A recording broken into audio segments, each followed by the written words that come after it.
একটা দুঃখ আর ভয়ের খবর শুনেও আজ এই দৃশ্যটা দেখে মন ভরে গেল। রাধে রাধে সবাইকে। আজ সকাল সকাল ঘুরতে বেরিয়ে পড়েছিলাম আমরা তিন ইডিয়েটস। আর এরা টেনে না উঠতে উঠতে গল্প শুরু করে ফেলেছে। আর আমরা যেখানে তিনজন চাই, আমাদের একটু ঢং না করলে পোষায় না। আর এর ছেলে না দেখলে সে যাই হোক, তারপর ছোটবেলার সেই কু ঝিকঝিক করে চললাম আমাদের গন্তব্যস্থলে। তারপর পৌঁছে স্টেশনে শুনলাম হাওড়া জলেশ্বর লোকাল আজ বাতিল। কি কারণে বাতিল তা আমরা প্রথমে বুঝতেই পারছিলাম না। তারপরে জানতে পারলাম আজ সকালে হাওড়ার কাছে লাইনচ্যুত হয়েছে। আর এই শুনেই মনে পড়ে গেল সেই ভয়াবহ করমণ্ডল এক্সপ্রেসের মর্মান্তিক দুর্ঘটনার কথা। সে এক ভয়াবহ দৃশ্য ছিল। আর আজ এই ট্রেন বাতিল হওয়াতে অনেক মানুষই ভোগান্তিতেও পড়েছেন। তারপর আমরা খাওয়া দাওয়া করে হঠাৎ দেখলাম এই দৃশ্যটা। এক আদর্শ বন্ধুর মতো একে অপরের পাশে আছে। সত্যি এটা দেখে মন ছুঁয়ে গেল। তারপরে আমরা বাসে করে চললাম আমাদের গন্তব্যস্থল।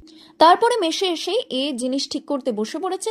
আর আমরা ওকে একটু হেল্প করলাম। আর তোমরা চট করে সাবস্ক্রাইব করে নাও, কারণ নেক্সট ভিডিওতে তোমাদের বলবো আমার